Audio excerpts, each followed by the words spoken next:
Hey everybody, we are back. It is Jack Murphy, and this is the Jack Murphy Live Podcast, the flagship podcast of the Liminal Order. You can find me, Jack Murphy, on Twitter at Jack Murphy Live, at the website jackmurphylive.com, Jack Murphy Live everywhere, all across the internet, actually. And if you want to learn more about the Liminal Order, also come on down to our website there and check it out. That's liminal-order. Liminal Order. Come down, check it out. Today I have a return guest. In fact, the number one first guest on the Jack Murphy Live podcast, the one and only Dr. Geoffrey Miller. How you doing, Geoffrey? I'm great. Good to be back on. Oh, it's fantastic. Geoffrey is an evolutionary psychology professor at the University of New Mexico. He is an author of a number of books. His latest one is called Virtue Signaling. You can also go to his website, primalpoly.com. Catch up on all of Geoffrey's latest writings, his book recommendations, and other resources for this time in Corona and other things. Geoffrey, it's a crazy time right now, man. How are you holding up over there in New Mexico? We're pretty good. I'm in a shared house. My wife, Diana Fleischman, my housemates, Justin and Aria, and we got onto the prepping thing pretty early. We've got at least 1 million calories stockpiled, and we've got a lot of online projects we're pursuing, and I'm pretty active on Twitter still as Primal Poly. Yeah. So we're just trying to coordinate with our friends and family to make sure everybody's safe, secure, and trying to figure out, what the next 3 to 6 months hold for the world, the economy, families, etc. Yeah, it sounds like you've got a Corona version of the hype house going on over there, with everybody working on their individual projects and reaching out and building a little community, which is fantastic, and it's exactly what we need in this time of Corona. And one of the reasons I wanted to have you back on the show, Geoffrey, there's a million things we could talk about, but back more than a month ago now, you sent out a memo to some close friends and associates that really outlined your vision of what your sort of aggregated vision from others and experts of what may be coming down the road as early as in February. And I have to say, looking back on it now, you were one of the first people who were out there publicly and privately sharing this information and sort of getting ahead of the curve. And very interested to see how you came to that. So if you don't mind sharing a little bit about that memo, and then we can just sort of back up and start from the story and how that came to be. Because in this time of information overload, of increasing complexity, of lack of clear direction, especially from the top and from everywhere, conflicting information from the World Health Organization, CDC, trying to make sense of the world today to not only endure but to thrive is a really crucial conversation we need to have. And so I'm happy to have that with you, Geoffrey. So tell me the story about this memo that came out in February. Start from the beginning, because this is important, how we get to this point. Yeah, this email was based on a number of things that kind of primed me to take COVID-19 maybe a little more seriously than some folks did. Number one, my then girlfriend, now wife, Diana Fleischman, got me involved in this effective altruism movement. And a big part of this EA movement is thinking about existential risks to humanity. I'd actually taught twice a advanced undergrad seminar on the psychology of effective altruism. We spent at least 2 weeks in that class on existential risks, such as threats from artificial general intelligence, nuclear war, and pandemics. So we read quite a bit about pandemics and the fact that the smart people in EA were taking pandemics, both naturally occurring ones and also bioterrorism ones, pretty seriously, at least as global catastrophic risks that could kill tens of millions or hundreds of millions of people. They're not likely to be existential risks that kill all of humanity, but a lot of smart people I knew were writing about pandemics as a big deal and an underestimated threat. So I had a kind of background preparation for taking this seriously. Could you give us just a quick one on effective altruism? I'm not sure a lot of people are familiar with that. Yeah, effective altruism is this global sort of do-gooding movement that was launched about 10 years ago by a couple of Oxford moral psychologists, Toby Ord and Will MacAskill. And they wanted to build a movement that was rational and evidence-based, that was about doing the most good that you can given limited resources and trade-offs. So it's kind of the intersection of like policy wonks, moral philosophers, scientists, rationalists.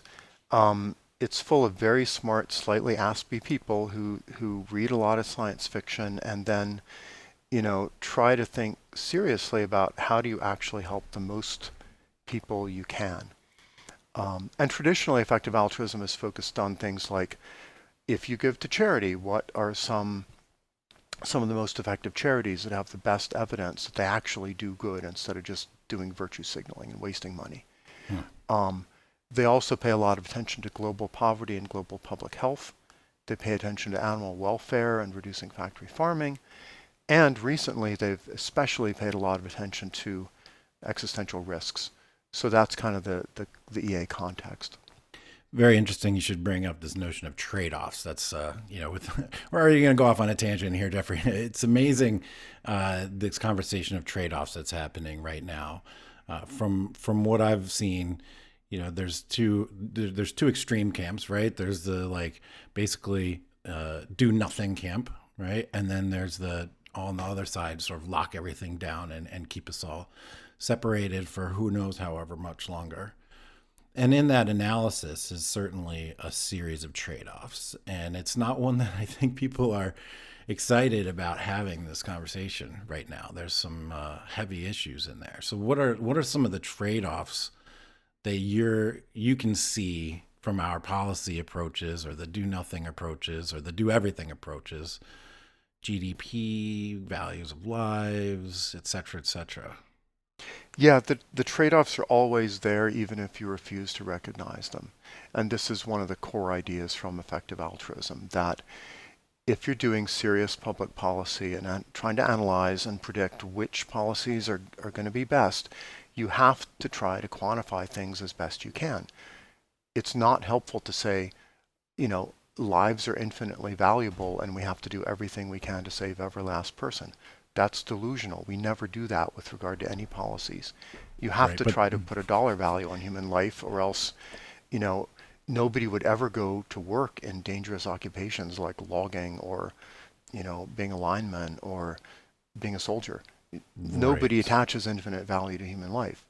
On the other hand, you have to take economic costs of shutdowns seriously, because jobs translate into lives and into human well-being and matter a lot to families. So anybody who's saying the economy matters more than the lives of old people, if they can't quantify that, it's hard to take that seriously. But on the other hand, if you're like, we should be willing to undergo a global recession to save a few 100,000 old people, that's not really a serious analysis either. Right. Well, we've got both Joe Biden last night saying basically human lives are infinite in value with one of his tweets. And we've got the governor of New York State saying effectively the same thing. Now, how much of that is just pure total political BS? And how much of that is them actually not understanding what public health policy is all about? I think it's half virtue signaling and half ignorance. I mean, I don't know these guys. I don't know their sort of educational background. I don't know their advisors. But it's really not a helpful message to the general public for politicians to have this kind of attitude that the public can't handle the truth. If politicians think, well, we have our esoteric knowledge, we have what our advisors and policy wonks are telling us, but we can't convey that to the general public because the public would panic and the public couldn't handle it. That's basically anti-democratic. That's saying we, the elites, know better. We're going to make decisions behind closed doors for the good of the public, maybe, or for the good of our party. But if it became generally known what we know, then the country couldn't handle it. I think that's an incredibly patronizing, elitist attitude, and it's what got us into many of these problems in the first place. Well, and it's not a new position either. I was talking with Sam Hammonds from the Niskanen Center about globalization in China and such, and he kept referring me back to Paul Krugman back in like the late '90s, even saying, We can't let the barbarians get a hold of the real data and information on globalization, because then, they'll just be empowered and have, knowledge. And we just can't let that happen because they won't understand it. And we need to rush headfirst into completely globalized, borderless, frictionless economy. And ironically, not ironically, totally predictably, we've ended up in a situation now where globalization has many merits, obviously, but some of the downsides are basically making people that eat bat soup in China your next door neighbor. Yeah. And then them also making the medicine that you need, and also supplying you with all the stuff that you want and need, and in strategic national defense industries as well. So here we are still with the elites trying to keep the information from the masses. But times are different today. Times are very different today. And in fact, the elites and a lot of our leadership, they probably don't even have the answers. In fact, we can probably count on the fact that they can't comprehend these complex systems. And so what we're seeing in response now is, and in conjunction with social media and technology, is the emergence of these new intelligence and information networks. And you, sir, are at the hub of one yourself. And that's partially how you came to have these understandings before most people did, at least publicly. So continue to talk us through your experience in drafting up this memo. And as we go through it, I definitely want to dig into the trade-offs that we were discussing, because this is the difficult, dirty national conversation that's not really being had in a detailed level. So let's continue with the story, and we'll keep drilling down on things as we go through it. Yeah, so the further backstory to this arguably prescient email I did, 4 or 5 weeks ago, the first background was I was already tuned in by the effective altruism movement to the risk of pandemics as global catastrophic risks. Everybody in EA knew sooner or later there's going to be a virus like coronavirus that creates big problems. The only issue is when, and our government's going to take that risk seriously enough to prepare for it ahead of time. And it's now become clear the Chinese government was preparing. They did have contingency plans. Most other Western democratic governments did not take it seriously enough, despite clear warnings from epidemiologists and Bill Gates and lots of other influencers. What do you attribute that to? The fact that America is run by lawyers and not by scientists or engineers, right? We have a political elite that's used to ruling through argumentation, propaganda, and influence, and not through actually coming up with evidence-based policies that solve practical real-world problems, like a virus where you can't reason with it, you can't propagandize it away, it's just there doing its thing. Right. So I think the second big influence was the fact that, I married Diana in late November. We had a honeymoon for 2 or 3 weeks in China. We visited Chengdu in Sichuan province. We visited Shanghai. And then a few weeks later, I actually returned to give a talk in Shenzhen, north of Hong Kong. And during that whole period, we interacted quite a bit with local academics. We did the usual tourism things, but I was also avidly reading a lot of books about China, Chinese governance, their meritocracy, how their whole Chinese Communist Party system operates in terms of identifying and promoting talented, smart people into positions of power. Wait, you said China and meritocracy? Yeah, they have an incredibly efficient meritocracy, actually. So could you dig into that a little bit and make a comparison to the United States? Because people, I think, first blush would say, pick the meritocratic system, China or the United States. And I think most people in the U.S. would pick the United States. But we also, you and I know, our listeners know that the meritocratic system in the United States has been completely destroyed for a number of years, decades even, and it's only getting worse. But please tell me about your experience in China, because that's actually a pretty fascinating concept there. Yeah, so, the history is China was actually the first major civilization to use widespread intelligence testing to allocate government positions to talented young people. That was the Imperial Chinese Civil Service exam, which they've been running for 800 to 1,000 years. Jeez. And it was a matter, for centuries of identifying people who were literate and mastered the Confucian classics and could write insightful essays about that, and they used this to identify, these tests were administered to hundreds of thousands of young men per year. If you did well on the exam, you would be appointed to some position of kind of low-level government influence and power. If you did very well, you were sort of fast-tracked into, like, this guy might be a good candidate for mayor of a local town or city.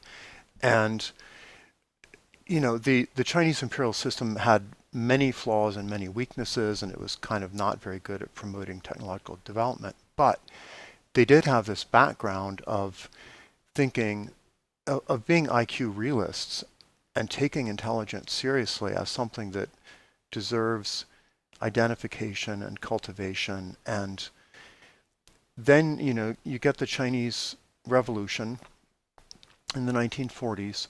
The meritocracy is disrupted by several decades by Mao and his policies. But then it gets basically reinstituted in the 1980s. You get the Gaokao, the national university entrance exam, which everybody who's age 18 takes. It's very challenging. Students study hard for it. It determines, are you going to get into a first, second, or third tier university or not university at all? And then even during and after university, the Chinese Communist Party has basically a human resources department that keeps national track of everybody who is talented in the public sector, but also in state-owned enterprises and private businesses. And basically what happens is, if you're a very talented young person, this bureau will assign you to different positions to kind of test out how good you are at running a business, a state-owned enterprise, or a local government. If you do well, you're promoted to positions of increasing political responsibility or business responsibility. They deliberately rotate people between state-owned enterprises, private businesses, and political positions. So by the time you're a mayor of a big city, you haven't just been elected as a political, apparatchik or somebody who's good on TV or good in debates. You've actually proven you can already run a small town. You can already run a factory. You are an effective manager. So you got promoted based on these sorts of meritocratic criteria. And by the time you get to the Standing Committee of the Politburo, the top level government decision makers and advisors, you've already proven you can run a major corporation, you can run a province, you probably have at least a master's degree in engineering. And I was just hugely impressed the more I learned about this, that the meritocracy in China, despite all the corruption and the ideology, behind the scenes, I think they have a government of very smart, practical-minded people who know that, their welfare is closely tied up with the economic well-being of the people they're looking after and public health. That is that's completely fascinating and totally contrary to what I think they would have us think here in the United States, the powers that be, or just common culture or whatever.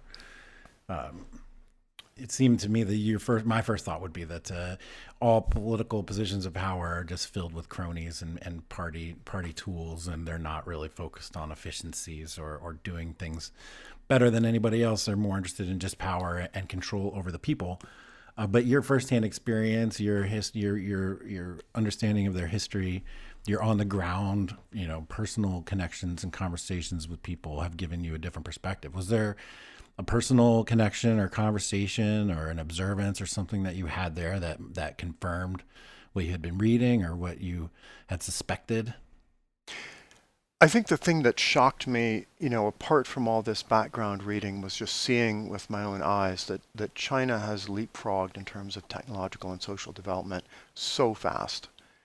I mean, Every single subway that we rode in any major Chinese city was better, faster, more advanced, cleaner than any subway I've ever seen in the US or Europe. Hmm. The rate of building, I mean, when I visited Shenzhen, for example, I gave a talk at Chinese University of Hong Kong, Shenzhen, new campus, built from scratch in the last 5 years. I was staying in this huge hotel. There's a massive construction site outside the hotel. I happened to ask my colleagues, hey, what's that? They said, oh, it's just, we're building what'll be the tallest building in Asia, 2,000 feet. It'll be done in 4 years. And that's just something that happens. So I was very impressed with the kind of rate of development. A lot of Americans, if they haven't been to China, think of it as a backward place that's full of these weird wet markets and people eating barbaric food, and they have these sort of images of like rice paddies and Chinese communism as it was back in the 70s. And they're not up to date with what's actually happening there. So I go on this honeymoon, I get back from China, I hear about coronavirus in China and how seriously they're taking it. What draconian decisive measures they're implementing to deal with this in Wuhan and Hubei province. And I think, oh shit, if they're doing this, they think this is a really, really big deal. And I compared it to the likely response of America and European countries. And I thought, we don't have the political will or the meritocracy or the awareness of pandemics as a risk to handle this very well compared to China.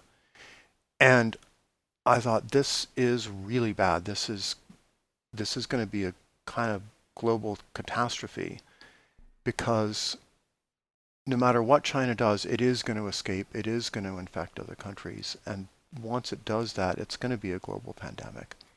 So I'd like to dig down on this a little bit, because people are using the China case as a comparison for the United States, and they're looking at it as being, ahead of us in the future, an example of what to do. Oh my God, they bent the curve. Their numbers are down. Cases are down.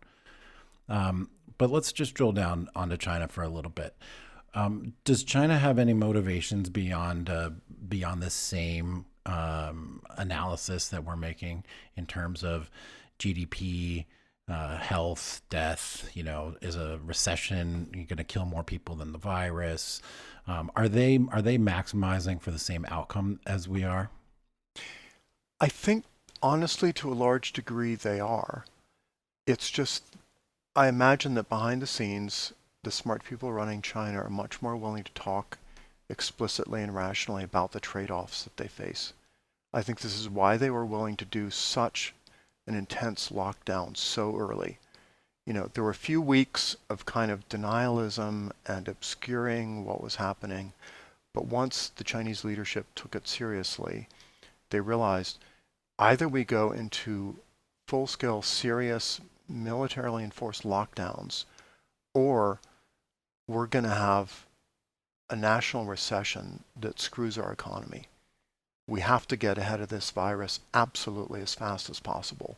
And we have to use the full decisiveness and power of the Chinese government to do it.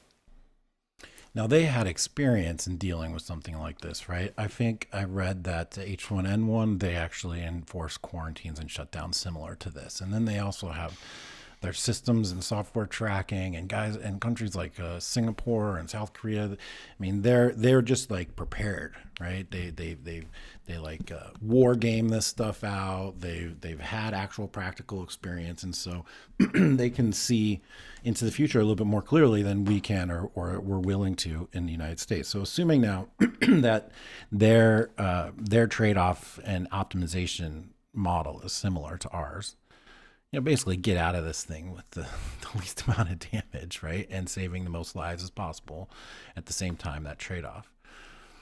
Do you think that the data that's coming out of China is reliable? Do you think that and I realize that you're not like a Chinese studies expert or epidemiologist, but you were there and you've had experience and you're a very smart guy and you've talked to a lot of people. So Do you trust the data that's coming out of China? Because I really am interested in this comparison between what they did, what we're going to do, and is it going to work the same way? I don't fully trust the data coming out of China. I think they're playing a very subtle, very long game in terms of geopolitical influence. And I don't think uh, they necessarily think, okay, we have to be fully open and fully disclosive to the West in terms of everything that's happening internally. I think their view is it's basically none of the West's business, and we will give you the information that we think helps China, Right. not necessarily that helps you. Um, but having said that, I think I'm as worried about the kind of geopolitical side effects of the pandemic as I am about the kind of economic side effects. Hmm. I think China knows very well that it is getting a lot of credit internationally for being able to handle this pandemic so decisively internally and offering a lot of help to other countries. I think China's reputation will emerge from this looking a lot better, probably, than America or Europe look in the eyes of the third world, in the eyes of other developing countries. And I think they're perfectly willing to capitalize on that. I think a lot of other countries are going to, after this pandemic, look at the relative efficiency of different governments and think, wow, China not only succeeded in an unprecedented rate of economic growth and lifting hundreds of millions of people out of poverty in the last 3 decades, but also they seem apparently to be able to handle global catastrophic risks better than American-style democracy can. Hmm. That is interesting comparison. Do you think in their analysis they put the same value on a human life as we do? Now, I understand economically speaking, this should be cut and dry. But there's more to it than that. Do you think in their calculations that they put the same value on a human life as we do in the West and the United States? I think in the aggregate, they actually do now care quite a bit about the health and well-being of their citizens, more than they did maybe 15 years ago.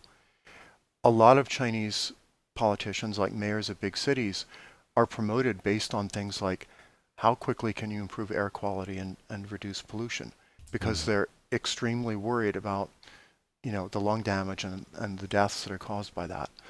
So I think as you shift from a kind of manufacturing-based economy to a service economy, they realize the economic well-being of China depends on most Chinese people being healthy, happy workers and consumers and citizens.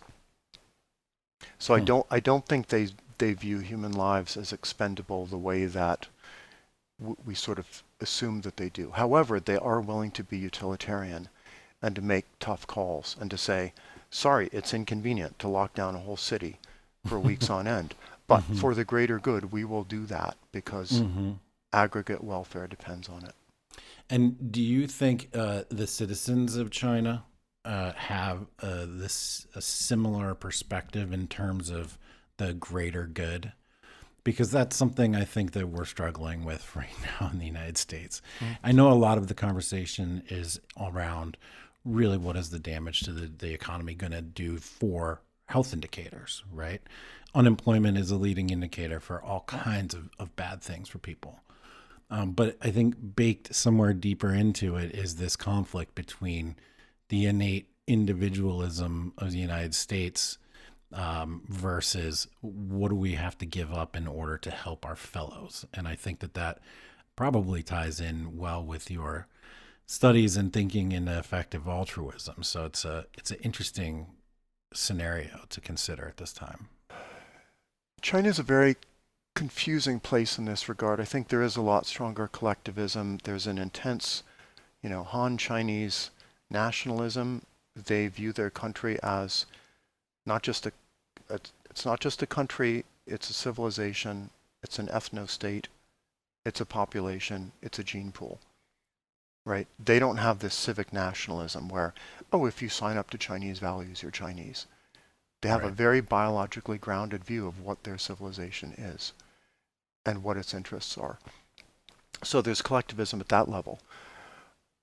To promote Chinese economic development, I think the government has promoted kind of runaway consumerism and luxury consumerism and materialism at a kind of strategic level. So there is a lot of focus on luxury brands and kind of individuals and families getting ahead economically. But I think basically that's a government policy that realizes, hey, we can harness individual competitiveness and family kind of economic aspirations to get people to work harder and consume more. And that's good for the national economy. But I think if they had to revert back to an intense collectivism, like if they got into a serious war with another country, then they could sort of pivot on a dime and renew that sense of national purpose that they have. Well, the United States is sort of in one of those precarious situations right now where we have a common enemy, at least a first order common enemy of the coronavirus. And one of the positive side effects that I have seen is that we all do seem to be focused on the same antagonist right now, which in a way has a very powerful effect of reducing some of our differences that we have perceived, our perceived differences, and squashing some of our pettier political conflicts and social conflicts to get us focused, perhaps like we were in the 70s and 80s, or in the 40s, or all the way back to 1776. Having these uniting common enemies is a powerful force for national unity. But you brought up an interesting counterpoint, or just an interesting topic, which is the sense of nationalism and their ethno-based nationalism.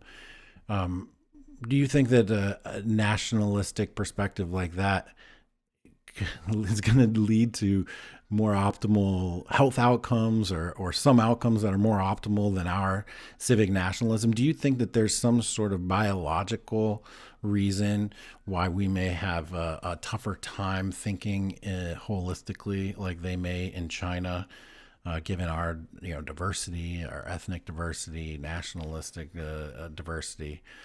Are nationalist countries better equipped to survive these existential type threats than ones perhaps based around a civic nationalism or an imagined order? Absolutely. Yeah, I think diversity is our weakness in terms of responding to crises. And I knew America was partisan and divided, and I'm very familiar with Trump derangement syndrome and wokeness and, everything that has hurt freedom of speech and thought in universities and all of that. But I really did think if we had a global pandemic, that America would come together faster and more decisively than it has. Seeing the partisan squabbling about the economic stimulus bill that just passed was baffling to me. I could not believe that politicians were still genuinely more focused on election prospects than on the health and economy of the country. So to some degree, there's been a little bit of a coming together nationally to defeat the common enemy, the virus. But honestly, I still see so much residual partisanship, hatred of the perceived political opponent. People still seem to think the election is more important than the pandemic at a certain level. Right. And that's partly journalistic malpractice.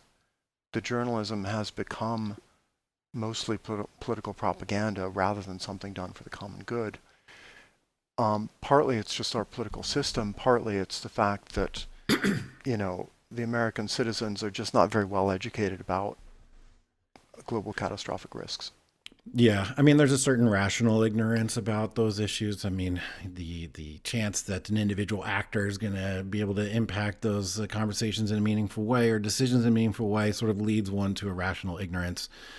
But in terms of the pandemic being more important than the election, if you think about, I guess last week there was about 2 million new unemployment claims. They're projecting maybe 6 to 10 million claims this month, at least based on what Canada did, or this week based on what Canada did. They had 10 million claims, or a million rather, which is 1/10 of our size. In a good economy for 4 years, the president could add 200,000 jobs a month, right? So he could add 8 million jobs maybe over the time of his term. We could lose that many here in a matter of 2 or 3 weeks. So to the extent that anybody thinks that the election or the person in power is more important than what's happening with the pandemic and response, that's just completely irrational. But to be shocked and chagrined at the irrationality of our political system, gosh, you would think by this point I would be a little bit more cynical, but I still am continuously disappointed in that regard. And to see the squabbling over the response is fascinating. And I just don't think people have the same expectations. So this is a good way for us to segue back into your memo, because your expectations and outlook were what drove you to your conclusions. And what was your worst case scenario? What was, in your mind, what was the do nothing scenario? And if you've looked at the Imperial College stuff, if you could relate it to that too, it's okay if not, because that study does seem to be the basis for a lot of the global response. But what was your perspective back in February? If nothing had happened and the virus just spread unchecked, we were like, it's fucking flu, whatever. Go to the hospital if you can't breathe, it'll be fine. What's another, 2 seasons worth of car wrecks, all at once here. But that wasn't your perspective, was it? No, I guess, apart from being involved in effective altruism and apart from some personal contact with China and sort of taking the pandemic more seriously because China took it seriously, a third thing is just throughout my whole life, I've read a lot of science fiction, including a lot of dystopian science fiction, and I'm kind of tuned into the fragility of civilization and the fact that it depends on a lot of interconnected networks that we tend to take for granted until they fail. Even just reading the novel World War Z by Max Brooke, which I highly recommend, we're not going to ever face a zombie pandemic per se, but that novel was really good at tracing out the many, many weird side effects that are likely to come about from a pandemic, all the way from economic recession to social unrest to increased nationalism and international tensions to kind of mental health issues and psychological problems and family conflict and marital conflict and all of that. So I had a kind of roadmap for sketching out, oh my God, there's a lot of possible unanticipated side effects of the pandemic, even if it's relatively mild, even if it's only a few 100 million cases, even if the death rate is only 1 or 2%. You still have all of these other effects that we're seeing play out in kind of slow motion. And I thought, there are so many possible downsides to this, and there's so few upsides I can see. And the likelihood of our political leaders dealing with it in a rational and decisive way is very, very small. Almost zero. And it's hard for them because you look at the CDC, you look at the World Health Organization, and as late January, early February, they're giving terrible, exact opposite advice. Go out, don't worry about it, wash your hands, it's fine, masks don't work, it's just the flu. I mean, they were downplaying it for some time, actually, which is really interesting and frustrating. And it just really comes back to sort of the general complexity of everything. I think it's nuts for us to think that one person, two people, even a team of people in any institution or bureaucracy are going to be able to come up with the answers to these problems. And the future, and we're seeing this, is the decentralized intelligence and sense-making network that has been brought about by social media and connectivity.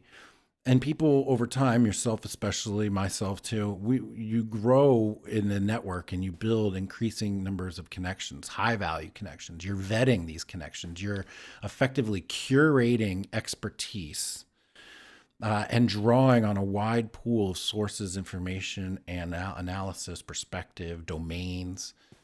And you're able to come to your own best arrived conclusion. And so, in your experience, you've built this network. You're an academic. You travel. You write. You've written a number of books. You've done how many millions of podcasts and lectured and went to school at various different schools across the country. So your network is very robust. At what point did you realize that you were probably getting better information than the president? I'm not totally sure I'm getting better information, but I think it's more diverse information from a wider variety of sources, and I think it's less politically manipulated. The game theory of advice giving at the sort of top national level is so complicated and so distorted. Everybody advising a president has their own agenda, and that agenda is almost never perfectly aligned with the interests of the American people. Right. And the president's interests are not aligned with those of the American people entirely, given the way the electoral system works. So the great thing about social media, particularly I think Twitter, has done a really good job of sharing useful information about the pandemic very, very quickly. And you see, okay, certain epidemiologists who seem to know what they're talking about and are showing good judgment and making accurate predictions, they just bubble up. And they get followers and they get influence very, very quickly.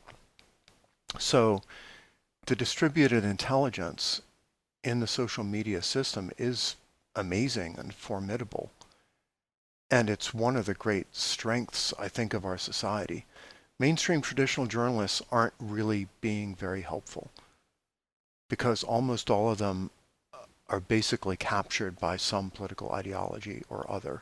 They're almost all partisans of one sort or another.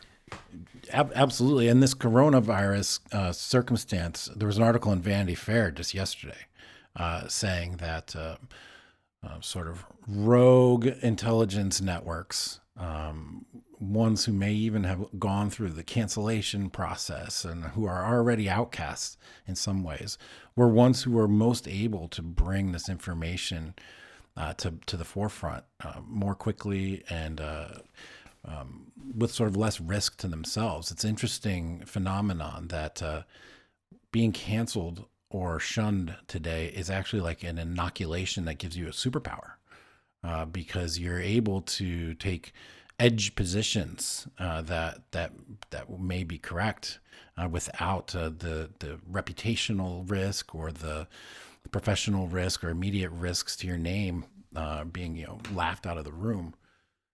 It's an interesting phenomenon. Have you seen that? And then I'm going to get back to what your worst case scenario was. Yeah, I mean, at the moment, the people who have really surged in terms of their influence have been the leading epidemiologists and scientists and people who know about global public health.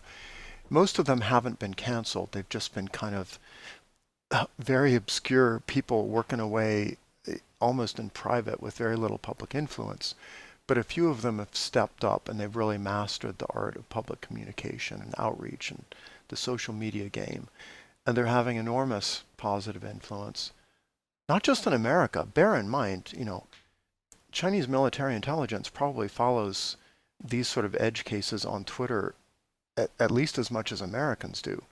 Definitely. So we're influencing decision makers, I think, around the world because they know damned well that, the sort of official media and official American journalism, mainstream journalism, isn't really gaming out the likely implications of this pandemic nearly as well as some of this sort of canceled private citizens and kind of obscure academics are.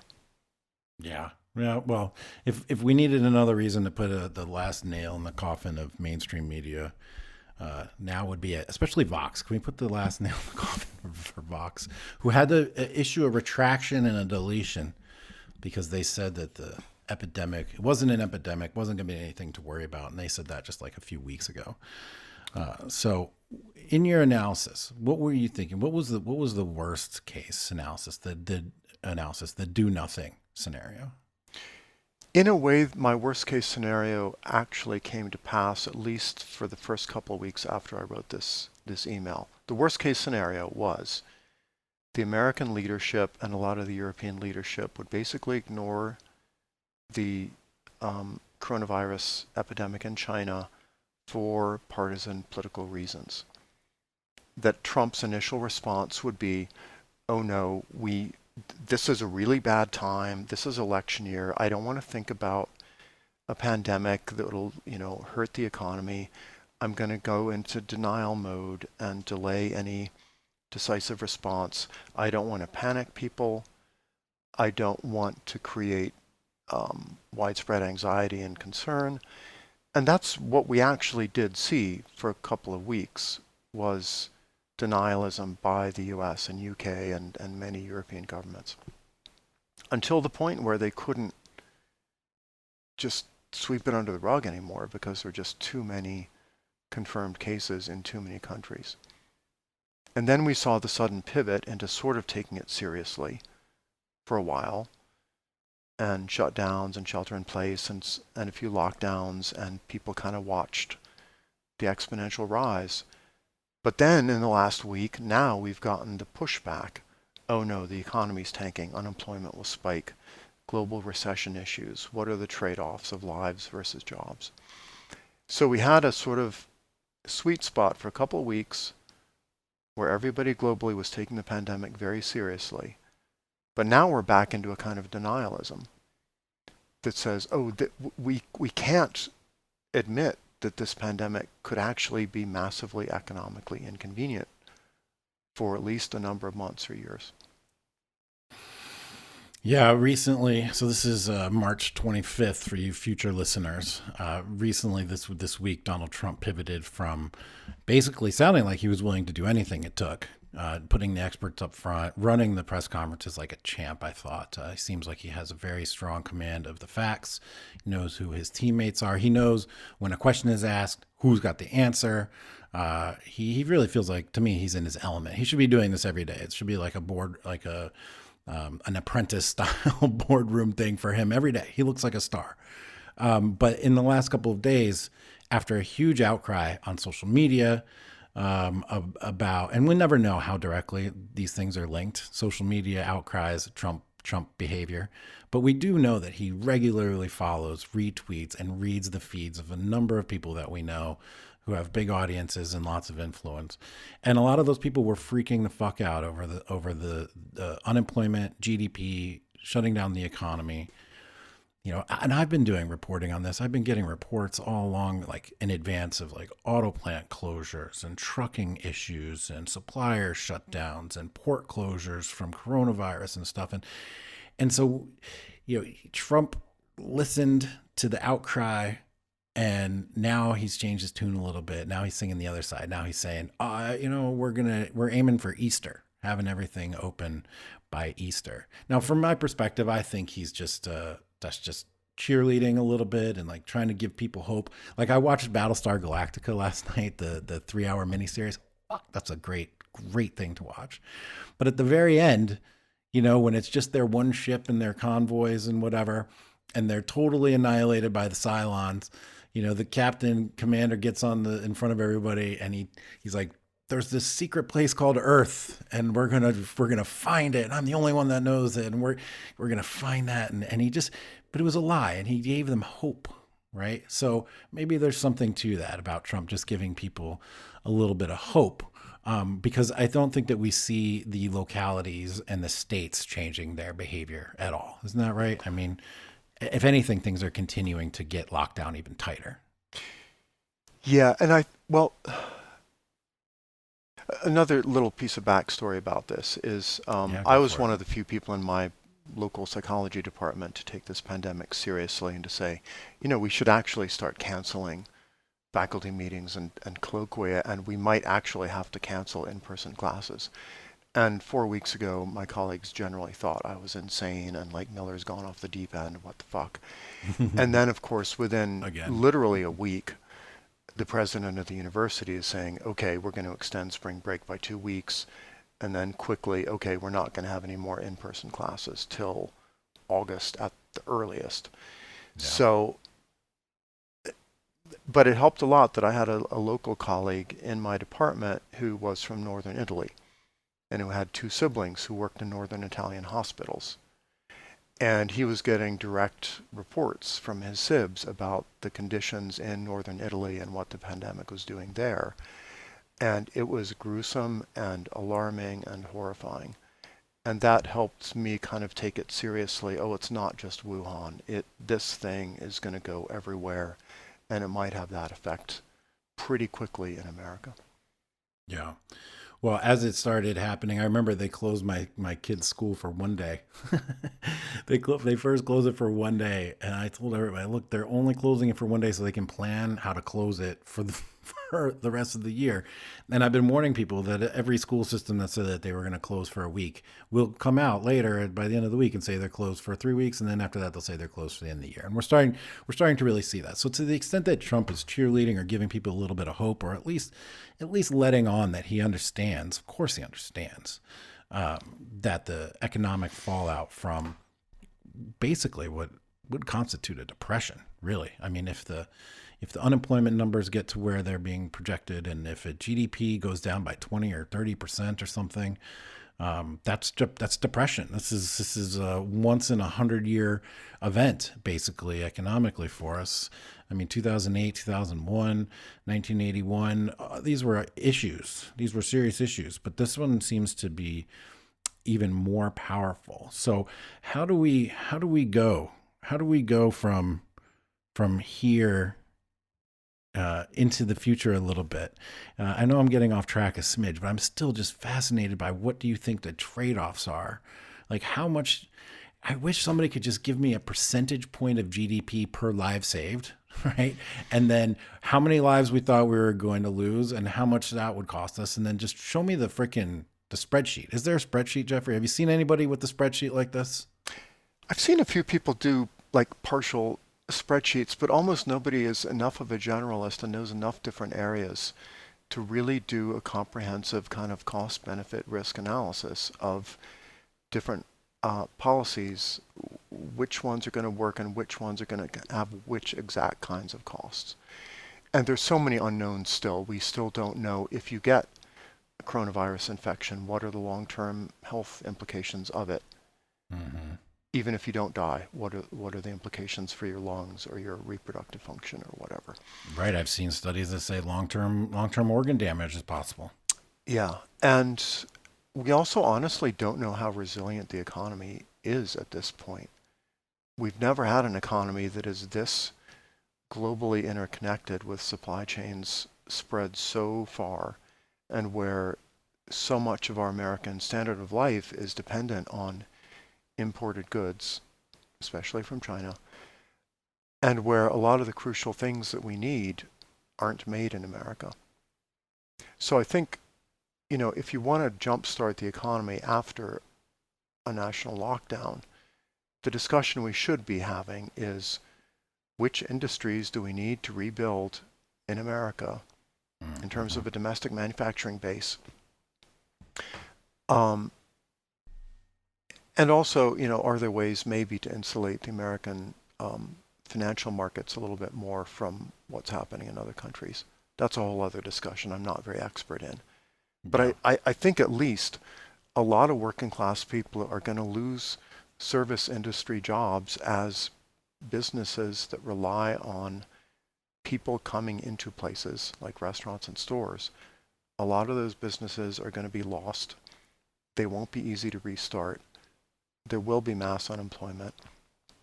And what jobs will those people go back to? I hope that there's a political will to try to restore American manufacturing, as Trump has been trying to do and promising to do for years.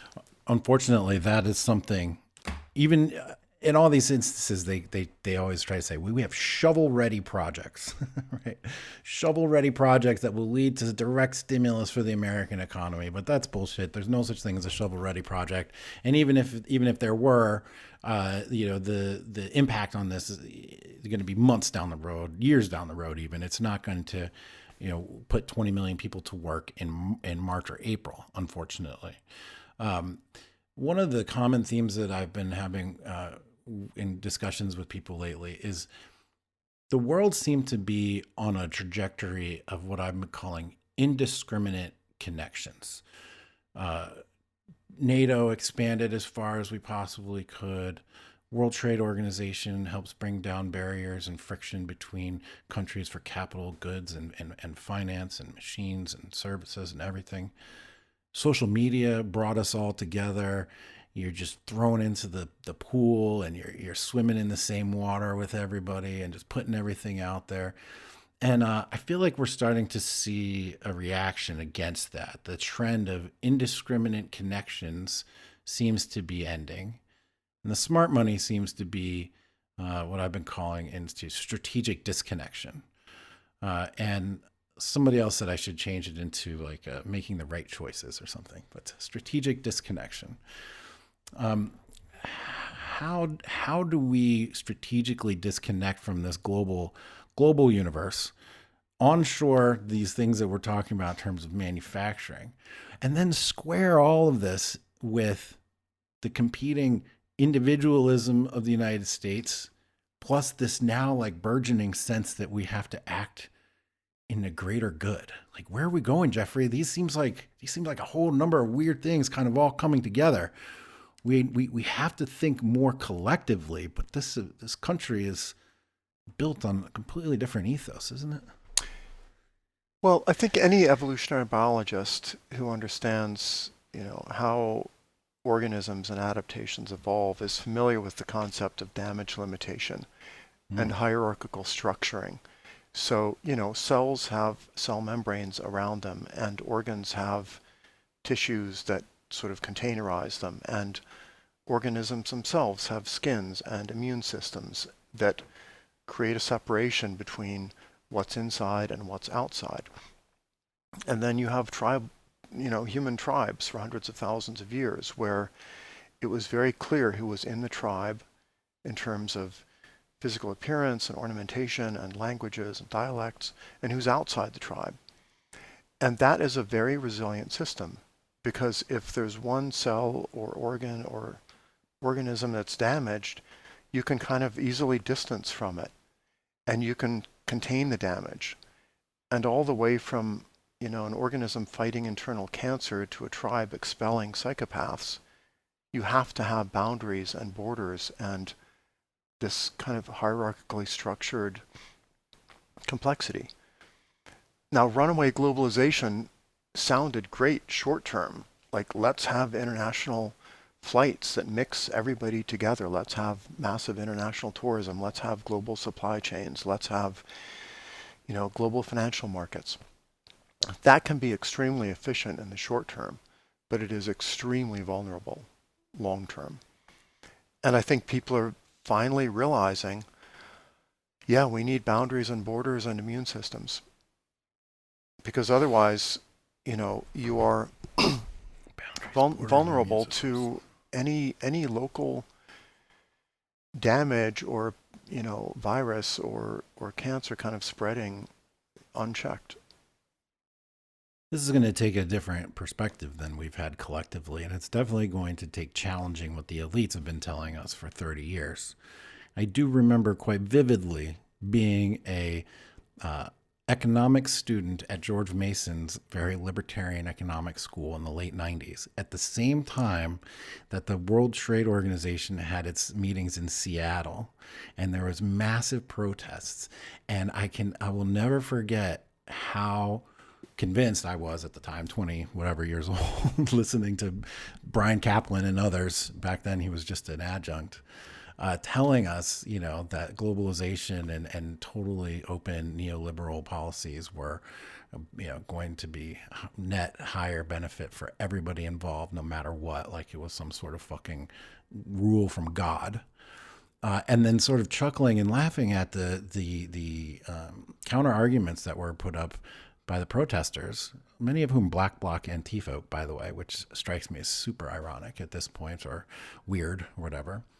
And that they were saying that there was going to be a race to the bottom, and the guys from George Mason just dismissed that, first of all, and now it turns out that they were actually right in a lot of ways. One of which I don't want to get into, is climate change, right? Like, we basically just exported all this manufacturing to a place that didn't give a shit about the environment, made global warming worse. And then also a race to the bottom in terms of wages, race to the bottom in terms of sort of exporting our manufacturing and just changing the whole face of the country. And it strikes me as that moment seems so prescient back then now, 30 years later. Had we only listened to those crazy Black Bloc protesters and the voices of everyone, maybe we're not here. So what is it going to take for us to collectively, are we going to be able to capitalize on this moment, Geoffrey? What is it going to take for us to collectively begin to understand what you're talking about? Boundaries, borders, immune systems, and it applies to all of our networks and all of our systems, whether they're your social systems, your computer network systems, your economic system.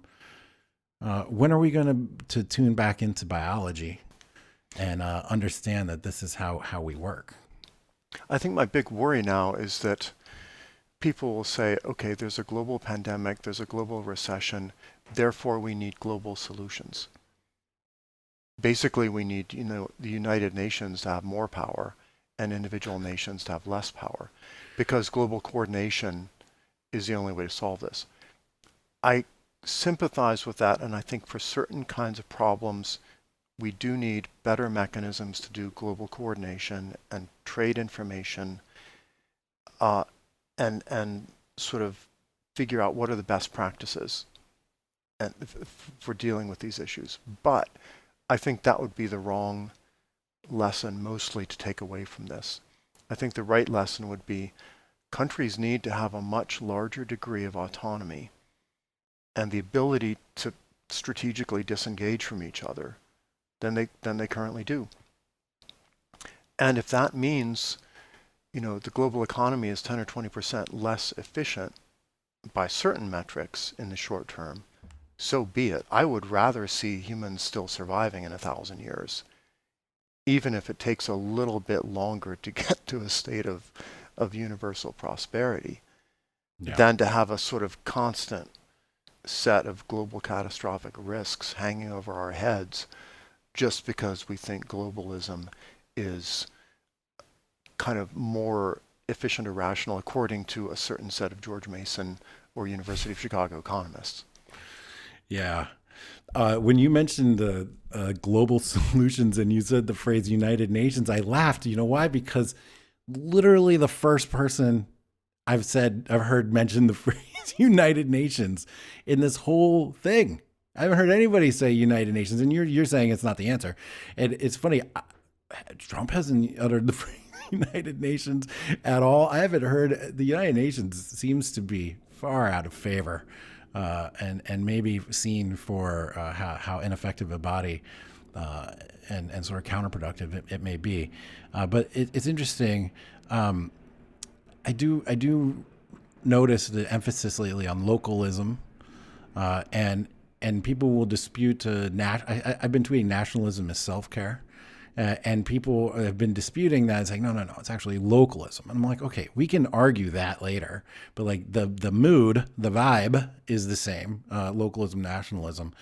It really is about this strategic disconnections and the end of indiscriminate connections, which is going to take if you think about like a tidal, like a wave pool, that big wave's coming, it's going to hit that wall. Like it's going to take so much to change the energy and move that tide back out the other way. And there's going to be a number of limiting factors when it comes to that. Of course, there's the obvious global corporate neoliberal, cabal that basically wants to maximize shareholder profits and GDP at the expense of everything else, which is basically how we've been ruled since the 90s, the Bushes, the Clintons, the Bushes, the Obamas, etc. Would have gotten the same with Jeb Bush, same with Hillary. We'll get the same with Biden if he's elected. Besides that, all that, are there other things that are standing in our way of accurately assessing these matters? The first thing that comes to mind right now is what some people will call the mind virus of identity politics, what the Claremont Institute is calling multiculturalism now, wokeness, intersectionality.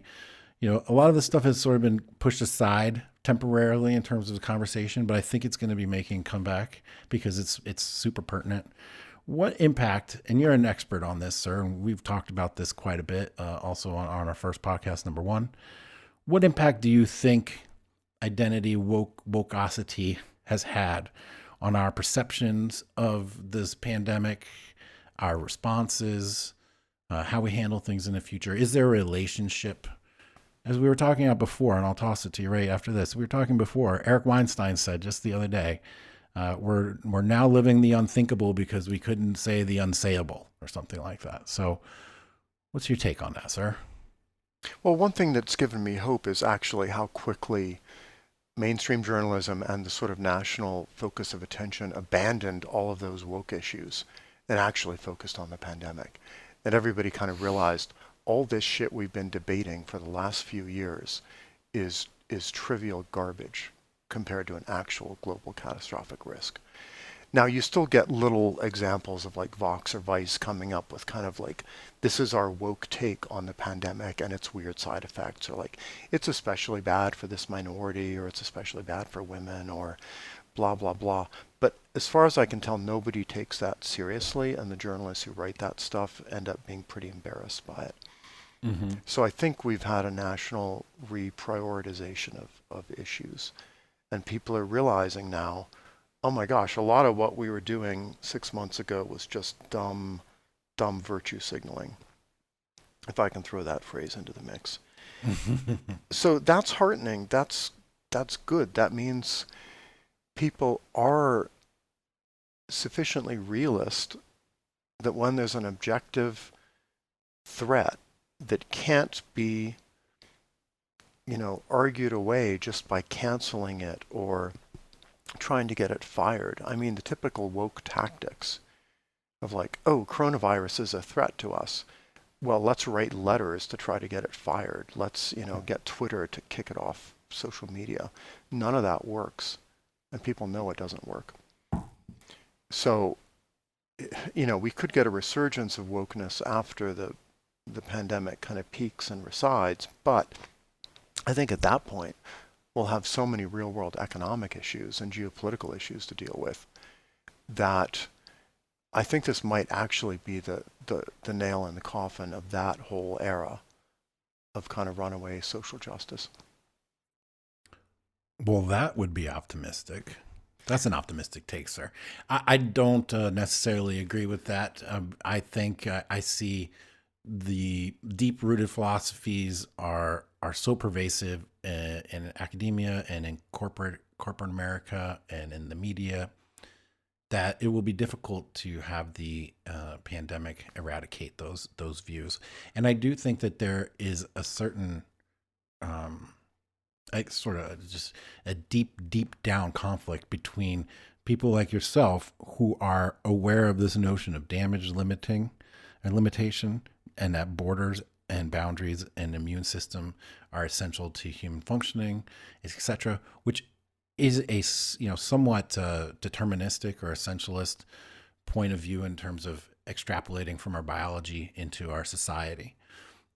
Whereas people that are adhering to an intersectional phenomenon will toss that out completely, don't see any connection between our genetics and our society, or and all the gradients in between, may say bullshit to boundaries, borders, and immune systems, may say bullshit to, oh, look at this nationalist society that was able to handle this existential risk. They're going to say bullshit to all of that. And so I still think that there's going to be competition there because people just can't shake it.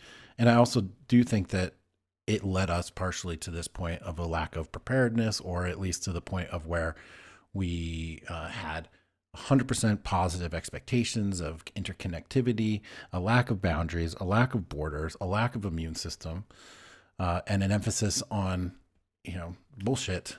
But I think that that's going to continue on, and I think that we can also squarely lay blame to some of this circumstances on that. But I will take your optimistic energy and I will incorporate it into my worldview, and I will look for it. I will be on the lookout for it, sir, because that would be a very good thing. I just don't see how we get there right now. Well, here's a sort of view that's partly inspired by your Democrat to Deplorables book. What really got Trump elected, I think, was, working class people who had suffered from globalization, realizing this is really hurting me, my career, my prospects, my job, my family. And I want somebody who gets it, who understands just how much this sort of, economist's 30,000 foot view of globalism, how much it's hurting us on the ground. Okay, now what's going to happen if we get to 20% unemployment by the summer? And people realize, oh shit, we don't have a domestic manufacturing base, and supply chains are disrupted, and our economy is not actually very resilient. The numbers of people who are in that category of the economically disaffected is going to explode. It's going to be huge. And all of those people, I think, will have extremely low patience for wokeness. Mm-hmm. Just like the Deplorables had very low patience for it 5 years ago. Yeah. And so I think the trend is going to be towards, realizing, oh my God, we have legit real world problems that need to be solved. The US needs to strategically kind of disengage from certain aspects of globalization. We need to rebuild the health of our nation. And anybody who stands in the way of that is just doing delusional virtue signaling. And they're not going to have any patience for it. I hope that is the case. Unfortunately, I do see, being in Washington, D.C., even the service workers who are out of work here, they're all laying it squarely on Trump somehow, that Trump didn't act fast enough, that Trump didn't actually close the borders with China back in January, by Trump saying things are going to be open by Easter, that he's all part of the problem somehow. You know how it works, Trump derangement syndrome. But I think over time, pocketbook derangement syndrome may override some of those, as you said, virtue signaling positions, and open their eyes. In fact, of all the candidates who were running in 2016 and who were running right now, there's not one I would rather have in the White House than Trump, mostly because the required actions necessary in order to overcome this crisis and then prevent something like this from happening in the future are in his playbook already. Decouple from China, increase manufacturing, let's question our borders, let's question our boundaries. That is in his wheelhouse already. He was made for this, as a matter of fact. Even if he was made for the anti-woke campaign, he seems to be even more suited to the anti-globalization, or let's say strategic disconnection campaign that should be coming up soon. That's right. The most important policy positions that people resonated to that got him elected are those that are pretty well aligned with ways to build more resilience into our country in the wake of these kind of global threats. So he doesn't have to do a big policy pivot to do the right thing. No, he just has to say, "Look at me, I was right. Let's keep going." Is you don't have to answer this, but would that be enough for you to throw your vote in there in 2020? Yeah. I mean, I've kind of stayed away from being either pro or anti-Trump for most of the last few years. Like, I almost never tweet anything about Trump, partly because I want to an ideologically diverse following on social media. And Trump derangement syndrome is so intense and people are so partisan, I just don't even want to kind of take sides in that issue. But honestly, if it's a choice between Biden with some random woke VP candidate who will probably end up being president, given Biden's state of health, versus Trump, Yeah, I that's a tough call. You can punt. Headline: Geoffrey Miller supports Donald Trump. Just kidding. I mean, You can punt if you want. in a way, it was very, very sad to me that Trump did delay his decisive response for 2 or 3 more weeks than he could have, because that does play into the partisan politics. That gives millions of people a reason to doubt that he's the kind of decisive leader who can handle these crises in kind of a proactive way. And that's really sad, because it would have been great on many levels if he'd handled it better earlier. And he's kind of been playing catch up. But now I worry that these economic advisors are kind of biasing him towards we have to open up the country too early. Yeah. Well, I think relative to some of the other countries in Europe, Germany, UK, Spain for sure, we were ahead of the curve there. He was a little bit ahead of the curve. And I will carry a little water for him here. I mean, why can't I say that? World Health Organization and the CDC both, even the Surgeon General of the United States, were running basically misinformation campaigns all up until just recently. And I think that there's some analysis to be made of at what point do we know enough to go crazy publicly? And I would be happy to read the books that are going to come out later to know all of the top secret meetings that were taking place before Trump's public pivot. I would suspect that there was a number of conversations, or at least a number of times where he came out and was still publicly downplaying, where he knew where we were going in a couple of weeks and didn't want to set off any unnecessary panics. I mean, I can understand a little bit of that if the inevitable is the inevitable. Interesting. What a fascinating turn of historic events to fall right into Trump's playbook and his path here. But I don't want to make this too much about politics. What I do want to steer us towards is what I want to just reemphasize the power of these intelligence networks and your network, because we have a common friend, and we won't name him here, but you sent out that memo to him, and we can try not to use dates or stuff, but you sent out the memo to him, and not only was he able to help his family, but he took action that had pretty widespread impact. So if we want to talk about that vaguely and just talk about any other sort of reactions that people in your network had, then we can start to talk about sort of the follow-on exponential effect of just being accurate with your creation and your data dissemination. Yeah, so this was a case where somebody was in a particular industry that could take sort of proactive steps to do its thing better. In this case, it was mental health care, and where they were able to kind of pivot from in-person meetings to more telemedicine and people being able to call their psychiatrists or clinical psychologists more effectively, because this person was able to anticipate, oh my God, if this pandemic really becomes an issue, people aren't going to be able to go into their mental health care center or their, drug treatment center or their homeless shelter or whatever. Then what?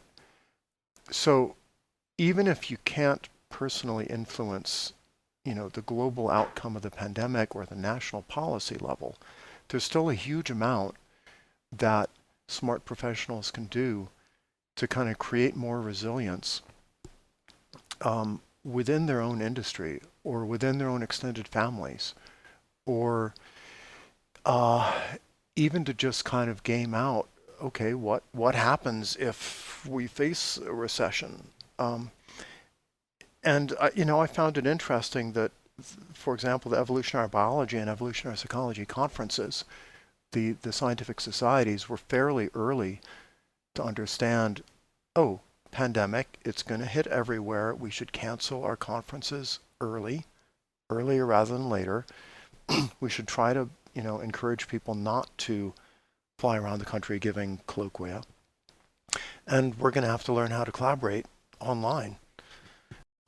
So I think what we saw there was people taking decisive action themselves in their little networks and having the influence that they can have at the level that's effective and appropriate. Yeah, and our mutual friend, not only was he able to influence his own practice, but he got information to state level actors. State was able to take actions. The ripple effect of timely and well curated information is very powerful. Within the liminal order, we had a specific coronavirus room in our chat application, Wicker, as early as the end of December, beginning of January. And we have a bunch of very smart, nerdy guys, data scientists, epidemiologists, logistics guys, uh, basically scouring the world for information and using their personal networks to gather information and to make sense of it and to be discerning about it. And we've been working on this since like very intensely, at least as January for sure. And we put out a paper to our members in middle of February, which was our coronavirus posture.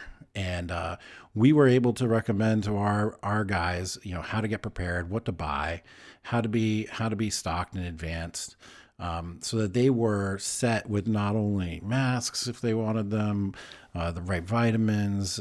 We've been ahead of the game on chlorine or however you spell it, HCQ. And not only that, but we had our guys defensively positioned in the market. Not only that, but we have hedge fund managers in and around the network who also then took our information and positioned themselves defensively as well. So the follow-on effects, I mean, we're talking about millions and millions of dollars. We're talking about countless number of man hours, anxiety lowered, depression lowered, professional orientation set up, planning for your medical practice or your dentist practice or whatever it was. That's something that I'm very proud of, actually. And we have been just working constantly to give updates to our members. We have 200 active members now. And so this is not like small influence, I mean, obviously relative to the country, but the network is powerful. And there are people like yourself who are in the sort of greater network, who have been giving us information. We've been exchanging information as well. And all this stuff works together. So we, as a group, can have greater sense making and discernment, better than the government, better than one guy in one desk at Harvard somewhere. And this example of our increased cognitive abilities is fascinating to me. But I want to just take a quick turn here. Geoffrey, how do you prepare yourself personally, though? Right? Like there's all this information, there's all these networks, but if your body, if your mind, if your spirit isn't optimized, even if you're not finely tuned, you're not going to be able to pick up on these signals. So there's the macro stuff, then there's what we do on the network level, and then there's what we have to do on the individual level. And what is your take on that? What do you do to tune your instruments so that you can tap into and identify and be able to discern with some integrity and to make choice and commitment around your sense making capabilities? How do you maximize that? Well, I did this book Mate a few years ago with Tucker Max, and it's sort of a self-improvement guide disguised as dating advice for young single guys. But we focus a lot in there on how do you level up your physical health, your mental health, your world knowledge, your social skills, etc. And that kind of advice, I think, is always good, but in particular, it builds in a lot of resilience for dealing with crises. So we know coronavirus is much, much more dangerous if you have pre-existing medical conditions. To some degree, that's a code word for obesity, diabetes, metabolic syndrome, all of that stuff that comes from not being in shape, not lifting heavy, not doing sprints, all the stuff that everybody in the manosphere and the paleo movement, knows to do. So I think looking after your physical health, normally people think, oh yeah, that's good because like I'm a little bit sexier and I'll live a few years longer. And then something like this hits and you go, oh my God, this is actually a matter of life or death, particularly for anybody sort of over 30 or 40. So that's one thing, I think, build physical and mental resilience into your life.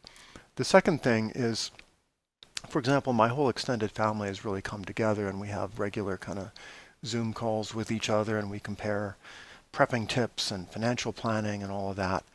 And we're much better interconnected now than 6 months ago. Even though my family regularly gets together for weddings and reunions, you can kind of capitalize on that existing network. Family, friends, coworkers, neighbors, get to know them, figure out who is rational and stoical and resilient and conscientious in an emergency. I felt personally very lucky, to have a wife who was very much on the same page very early in recognizing this could be a big problem. We have to prepare. We have to game out different scenarios. I think some people have that good fortune to go, oh, I made good mate choice, and now I'm with a partner who is going to be a good co-prepper, a good collaborator, who I could actually survive really rough times with. Other people are realizing, oh shit, my marriage is fragile because my spouse is actually not, mentally or emotionally prepared to deal with this very well at all. So I predict a huge spike in divorce rates from this great cloistering, but also a big improvement in a lot of people's relationship quality and kind of family stability and integrity as they kind of, come together to confront this threat. Yeah, it gives new meaning or additional depth to the phrase "shared common values," right? It's disposition is one, and also just a willingness to accept the data and to go where the data shows you, right? But what do you do for your mental and spiritual well-being? Because I talk to guys like Jordan Hall, and his brain, he is in orbit around the earth, not just 30,000 feet, right? And we can talk about the most meta stuff. But then by the end of the conversation, it all comes back down to some certain personal behaviors. What do you do, sir, to keep your mind right and keep your soul right? How are you working to keep your head clear so that you can actually be in tune with all this information that's around you and not distracted by it and not damaged by it, but yet able to get the right stuff and then to do the right thing afterwards? Yeah, at the moment, my life is a little bit weirdly split between basically like half Twitter and half yard work outside. So there's a lot of try to get outside and engage with the real world and grass and bushes and landscaping and sunlight and physical labor, and then go online and try to participate in these kind of intelligence networks and share information and make plans and worry about, okay, when do I get back into the stock market with my pension, etc. Right. So I know what the good advice is, and for example, on primalpoly.com, I share a bunch of resources. These are the books to read about stoicism, resilience, mindfulness, keeping your mental health in good shape. Personally, I'm not as good at following all that advice as I should be, but I try to kind of pay it forward and give that advice at least to others. Well, we're all that way. I mean, nobody's perfect all the time, that's for sure. But you also, Geoffrey, have done years of investing in this moment. It's not as if you're coming to this, empty. Years of at least thinking stoically or about the Stoics or about staying in the moment or using meditation or vigorous exercise or creative output, something in order to help calm yourself, calm your spirit, calm your brain, get an anxiety reset, if you need to. And a lot of that stuff builds up so that, if you do get distracted for a little while, you have reservoirs and reserves there. But I do know that one of the common themes around being a success in this world today is to take care of your mind, body, and soul first, and then your family, and then your community, and then hopefully your nation. And I do see a lot of that happening around me. It's how I've designed my life, of course, but I do see it happening out there, and it does give me some hope. Liminal order has given me a ton of hope for the future and inspiration. What do you think is an opportunity coming out of this corona crisis? I've taken to calling it the corona kairos. Like there's opportunity here to grow. And I don't mean tell me when to invest in the stock market or that I should buy this certain stock. What I want to know is like, what do you see as opportunities for change? What can we use this as a catalyst for society level change, institutional level change, humanity level perspective shifts? What is the opportunity here, and how do we start building that conversation so that this isn't just something that we have to endure, but something that actually leads us to a higher equilibrium afterwards? So I think at the personal level, a lot of people are confronting this, oh shit, I'm at home all day, what do I do with my time? And some people are deliberately cultivating better habits and trying to figure out how do I authentically integrate my work life, my family life, my personal growth. How can I treat this as a sabbatical rather than a staycation? How can I read good books instead of watching trashy TV? How can I watch, good deliberately chosen movies? Like we had movie night last night and we watched Hitchcock's Rear Window, all four housemates, and talked about it afterwards and watched YouTube videos analyzing it. Like, I think that's the kind of habit you need to cultivate rather than just, watching random clips from reality TV on YouTube. Right. All the way up to the kind of the national and global level, one thing I would love to see is, within China, they actually do quite a bit of kind of compare and contrast kind of A/B split testing between provinces. Like at the moment, they're doing a serious comparison of which cities did well at controlling the pandemic. What exactly did they do? What lessons learned? Can we develop so we can roll them out next time at the national level? I think at the global level, we're going to have to look around and ask which countries had really good versus bad responses to this. What did they do? What were the pros and cons of different institutions that they had? And I hope Americans actually do a pretty deep and serious rethink about our political life and figure out, shit, did China do some things that we can emulate? At least in a time of crisis. Why was Singapore so good at dealing with this particular crisis? Is that something about the legacy of Lee Kuan Yew and the way Singapore is organized politically that we could actually learn from? And conversely, I hope other countries look at sort of America and what are our strengths. I think this sort of intelligence network through social media that you talk about is one of America's strengths. And the fact that we can share information among sort of smart, apostates and experts and heterodox thinkers in a way that is actually harder to do in certain kinds of authoritarian cultures. So I hope that there's kind of a cross-fertilization of good ideas and practices and institutions. I would love to see that, maybe after the next election for America to have a serious debate about, how did we fuck up in 2020 and what did we do right, and can we build some more resilience into our national political system? Do you see any long-term changes coming to education from this? You work in education, you're a professor, you deal with the education system and classes and students and the whole thing. You've probably done online preparation for your lectures for the rest of the semester, etc. What do you see as potential changes to the long-term education system in the United States based on what's happening right now with Corona 2020? I don't think it'll have that big an immediate effect, but I think a lot of students now are kind of rethinking what are the pros and cons of live in-person classes. What is their real function?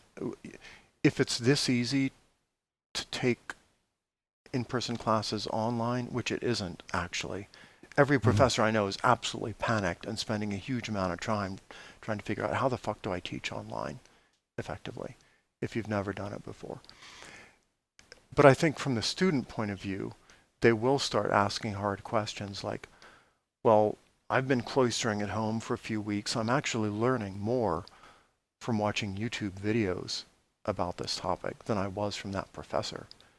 Yeah. You know, there's amazing YouTube channels that are sharing really high quality information presented in very compelling ways, much better than academics are doing it in our classrooms. And maybe students will start asking hard questions like, what's the point of university? Why am I getting this credential? Am I really learning anything? Is it just signaling, as Brian Kaplan's argued? And I think the universities themselves might face decreased enrollment. A lot of people figuring, yeah, maybe I should just cultivate my career um, outside the university. Why should I wait till I'm 22 to develop crucial life skills? Yeah. Yeah. As if the university experience wasn't already on the ropes, it does appear that this could be a serious blow. The public trends are definitely changing a little bit. The winds, at least, are changing around college and the university, the need of university. My eldest daughter is a freshman in high school. She's being bombarded constantly. She goes to a very, upper middle class suburban school where everybody's got their eyes set on the big prizes. And they tell her, if you don't go to college, you're going to live in your mom's basement the rest of your life. And of course, at home, being a little bit more open minded, we've had a wide number of conversations on what the possible education paths are for somebody today and moving forward into the future. And it will be interesting to see how the universities fare after this, how all of education fares. My friggin' first grader is going to be doing telelearning. Okay. Like they expect her to sit down in front of a computer for a couple of hours a day and like try to engage with the class. Now we'll see how that works out. This is going to be an amazing test case actually. And a lot of things are going to be tested. But it'll be interesting to see what the data shows and how it gets incorporated. As we both know, bureaucracies and institutions are loath to make changes that will reduce their influence and power or their budgets. So it may not be something that happens right away, but it could provide some seeds for alternatives. One of the things that I've noticed that has been a positive, and I'd like to wrap on a positive here, is that I'm viewing this time with my family as like extended snow days. These are gifts. These are gifts. We are at home together during the day at a time in which we would not ordinarily be together. And we're aiming to make the most of it rather than to just endure it. And one of the ways that we've been able to do that is by having like a light schedule. And it's not, every 15 minutes, but like 2-hour blocks. Like, hey, we're going to recreate outside now. Hey, free time, even if it's just free time, is blocked off. And family meals, coordinated activities, coordinated, media consumption, and especially a lot of group exercise.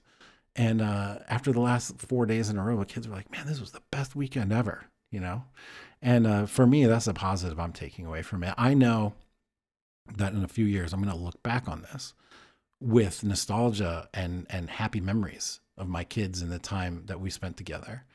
I'm going to miss it. I know I'm going to miss it in the future when my kids are gone or when they're back to having 8 hour. Oh, Rosie.